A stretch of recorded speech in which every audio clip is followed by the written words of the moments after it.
Assalamualaikum warahmatullahi wabarakatuh. Di video kali ini saya akan menceritakan pengalaman pribadi dari Mas Rohmat ya.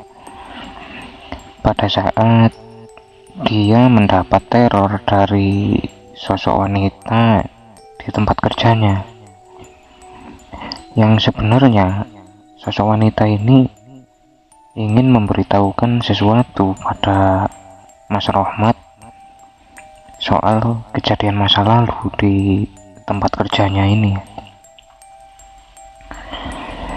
Dan sebelum saya mulai cerita ini, silahkan bagi yang belum subscribe untuk subscribe dulu, dan jangan lupa pencet loncengnya agar saya tetap semangat untuk membawakan cerita-cerita pengalaman dari saudara-saudara kita di luar sana untuk menemani hari-hari kalian. Oke teman-teman, langsung saja kita mulai ceritanya.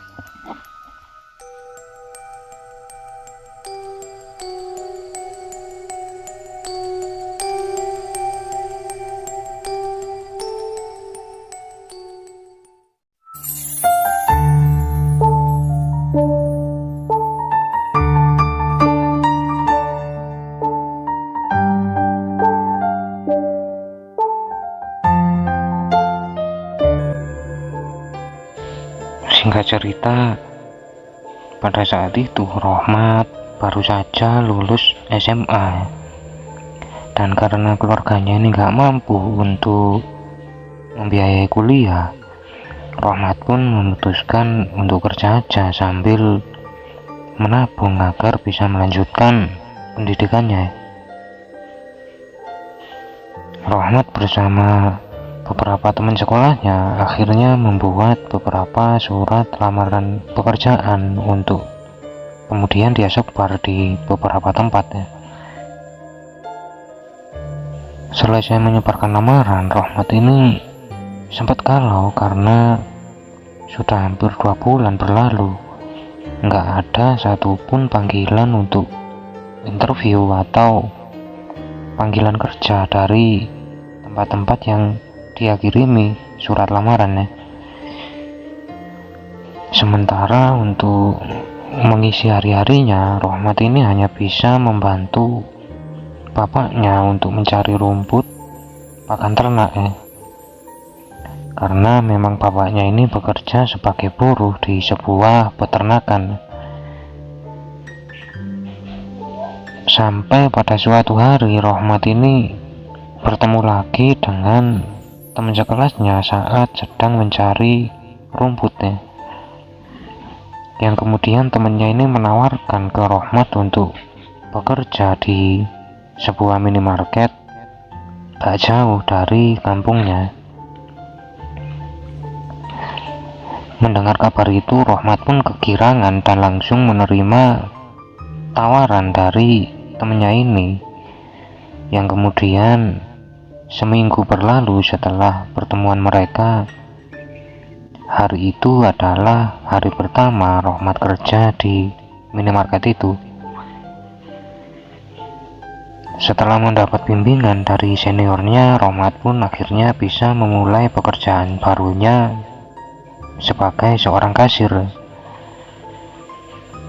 Awalnya Rohmat ini kerja yang gak ada yang aneh di situ, sampai kira-kira hampir 3 bulan dia bekerja di situ.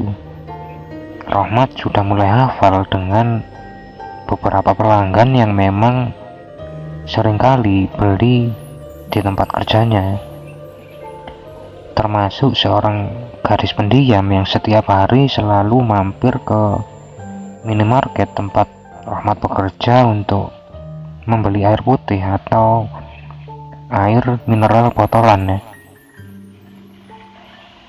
Jadi gadis ini tiap malam kisaran jam 9 sampai jam 10 selalu datang untuk beli air putih di situ. Awalnya Rohmat ini sama sekali nggak curiga, sampai akhirnya dia bertugas di bagian gudang sekaligus checker untuk mengecek stok-stok barang dan menambahnya jika barang yang ada di depan ini sudah mulai habis ya. Rohmat mulai curiga ketika tiap dia mengecek jumlah air mineral ini jarang sekali berkurang. Bahkan Rohmat ini jarang sekali menambah stok air ya, karena emang jarang yang beli di situ. Dan dia tahu betul gadis itu tiap hari selalu beli bahkan 2 botol tiap hari gitu. Sebenarnya Rohmat ini nggak mau ambil pusing, tapi karena penasaran, pada saat itu kisaran jam 8 malam dia iseng mengecek jumlah air putih yang ada di situ ya. Dan setelah selesai mengecek, Rohmat ini benar-benar memperhatikan kalau ada pembeli yang beli air di situ ya. Sampai hampir jam 10 malam saat itu,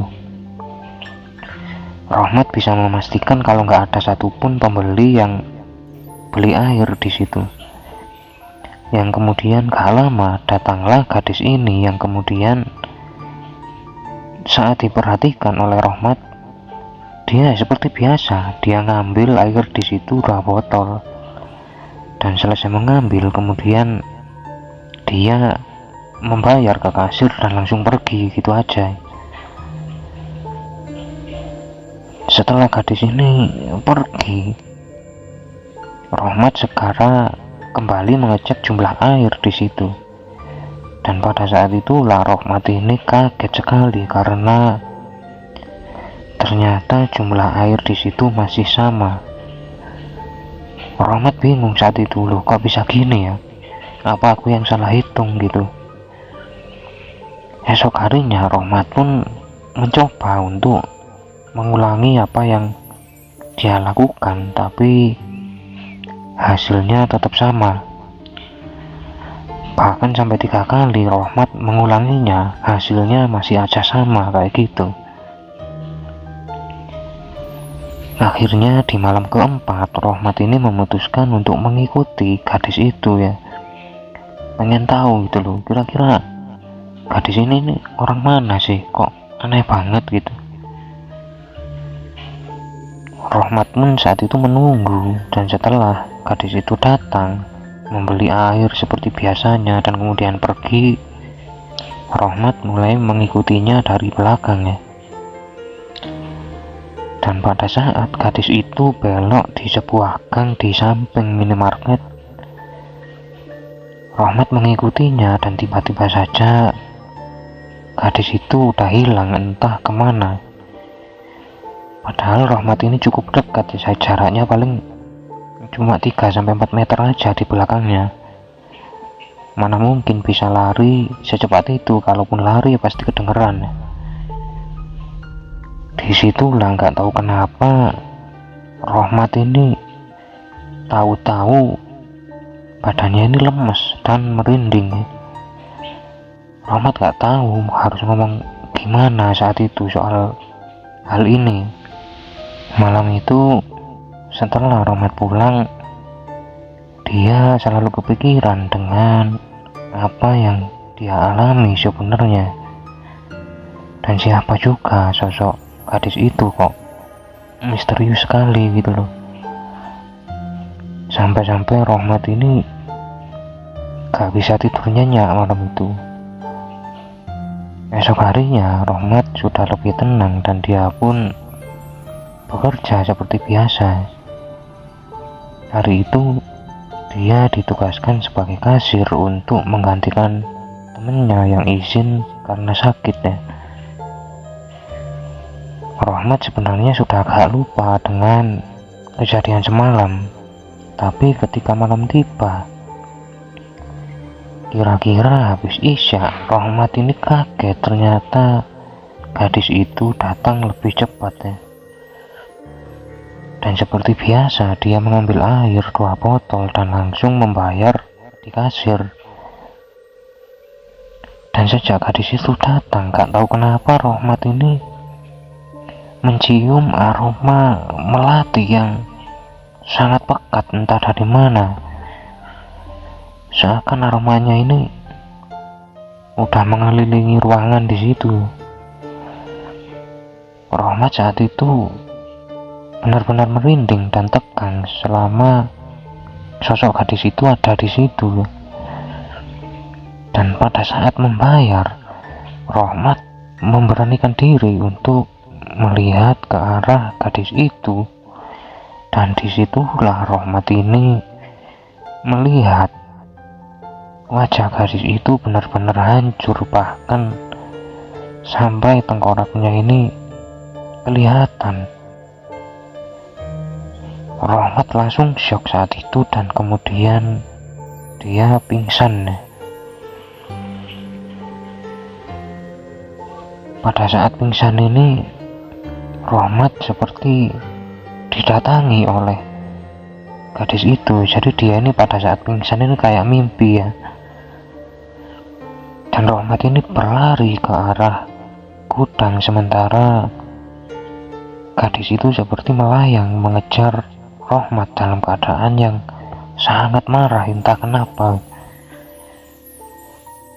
Rohmat semakin panik dan terus berlari entah kemana. Lalu tiba-tiba dia sadar dari pingsannya. Dan pada saat sadar ini ternyata Rohmat sudah berada di rumahnya. Dan disitulah ibu Rohmat ini bilang kalau sudah 2 hari dia pingsan. Sampai-sampai orang tuanya ini memanggil dokter dan beberapa orang pintar, tapi Rohmat gak juga sadar. Setelah sadar, Rohmat pun akhirnya duduk saat itu, dan sementara ibunya ini mengambil minum untuk Rohmat. Pada saat ibunya ini ngambil air minum, sosok gadis itu tiba-tiba sudah ada di kamar Rohmat. Seketika itu Rohmat ini ketakutan karena lagi-lagi didatangi oleh sosok gadis ini ya.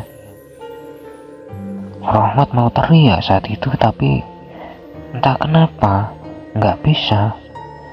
Jadi Rohmat ini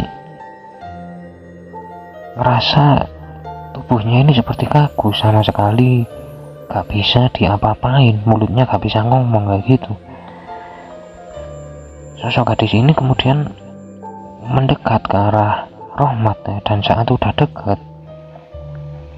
tangan gadis ini seperti memegang kening dari Rohmat ya. Dan pada saat itulah Rohmat merasa seperti dibawa oleh gadis ini, karena tahu-tahu Rohmat sudah berada di gudang di tempat kerjanya. Di situ Rohmat benar-benar melihat ada kejadian ya. Jadi ada satu orang gadis yang seperti diseret oleh 2 orang pria. Dan saat makin dekat, ternyata 2 pria ini adalah atasan Rohmat dan salah satu teman kerjanya di situ. Rohmat saat itu teriak-teriak memanggil mereka, tapi mereka ini seperti gak menyadari kalau di situ ada Rohmat ya. Rohmat saat itu benar-benar melihat kalau atasan dan teman kerjanya ini menyeret seorang gadis yang kemudian mereka perkosa dan mereka cekik sampai meninggal, yang kemudian mereka kubur di gudang itu. Dan HP dari gadis itu mereka bungkus semacam kantong kresek. Jadi wanita yang dibunuh ini membawa HP, dan HP itu diambil kemudian ditaruh di kantong kresek ya, yang kemudian mereka kubur juga di bagian gudang yang lain, agak jauh dari tempat mereka mengubur gadis ini ya. Setelah selesai melihat kejadian itu, Rohmat tahu-tahu sudah kembali berada di kamarnya dengan badan yang basah semua karena keringetan ya. 1 minggu setelah kejadian itu, Rohmat pun sudah baik-baik saja dan bisa kembali bekerja. Pada saat Rohmat kerja ini, dia terus-menerus kepikiran dengan apa yang dia alami. Dia bingung apa benar yang dia saksikan kemarin di mimpinya ini.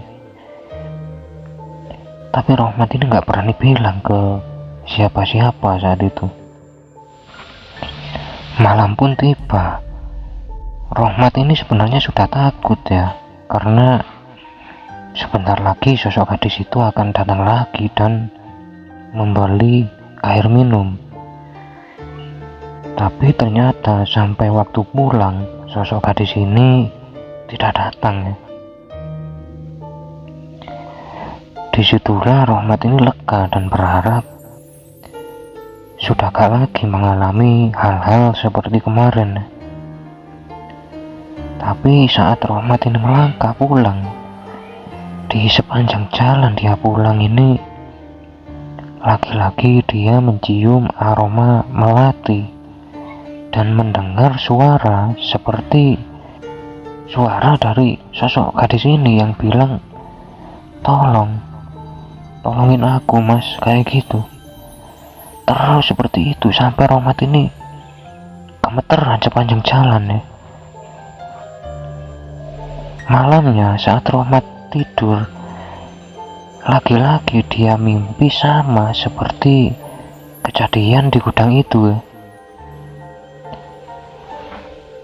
Rohmat pun saat bangun paginya ini sudah gak tahan lagi dengan apa yang dia alami di situ.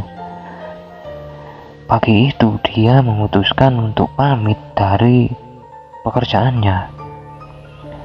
Rohmat saat itu menulis surat pengunduran diri, tapi di tengah-tengah saat dia menulis surat itu, gak tahu kenapa Rohmat ini seperti tiba-tiba ada perasaan bersalah ya.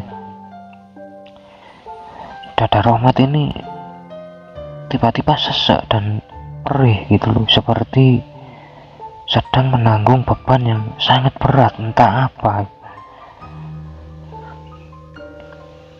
Rohmat seketika ingat lagi kejadian di gudang yang dilihatnya 2 kali, dan dia baru menyadari kalau gak cuma wanita itu yang dikubur di situ, tapi ada juga handphone dari wanita ini yang juga dikubur di sisi lain gudang. Setelah berpikir cukup lama, Rohmat pun memutuskan untuk mencari handphone itu. Dan setelah hampir 3 jam dia mencari dan mengingat-ingat di mana lokasinya, akhirnya dia bisa menemukan HP itu terbungkus kantong kresek yang sudah hampir hancur. Tapi kondisi HP-nya ini masih bisa dibilang cukup baik ya, cuma mati aja. Rohmat saat itu nggak berani menghidupkan HP itu dan memutuskan untuk membawanya ke kantor polisi nanti sepulang kerja. Singkat cerita, setelah Rohmat ini pulang kemudian ke kantor polisi dan menyerahkan HP itu, dia menceritakan semua yang dia alami pada polisi di situ, dan polisi pun mulai memeriksa HP itu. Seminggu kemudian terkuaklah kasus pembunuhan dan pemerkosaan yang ternyata benar-benar dilakukan oleh atasan dan teman kerjanya. Dan pada saat olah TKP ini ternyata benar-benar ditemukan ada jasad wanita di gudang itu. setelah kejadian itu, Rahmat sempat bermimpi dia bertemu lagi dengan gadis itu dengan wajah yang sudah beda ya. Kali ini wajahnya ini seperti berseri-seri dan bahagia gitu. Gadis itu bilang ke Rahmat ya, makasih ya mas udah mau bantuin aku udah tenang, aku gak akan ganggu siapa-siapa lagi mulai sekarang. Dan semenjak saat itu Rahmat bisa kembali bekerja dengan tenang di situ tanpa gangguan apapun. Terima kasih buat Mas Rahmat yang sudah mengirimkan ceritanya ini. Cerita yang luar biasa karena mengungkap sesuatu yang sudah lama disembunyikan ya. Semoga pelaku mendapat hukuman yang setimpal atas perbuatannya, dan semoga juga Mas Rahmat sekeluarga sehat-sehat selalu dan dilancarkan rezekinya. Terima kasih buat yang udah mendengarkan cerita ini sampai habis. Jangan lupa subscribe dan pencet loncengnya. Sampai ketemu di cerita selanjutnya. Salam Sukmo, salam Rahayu.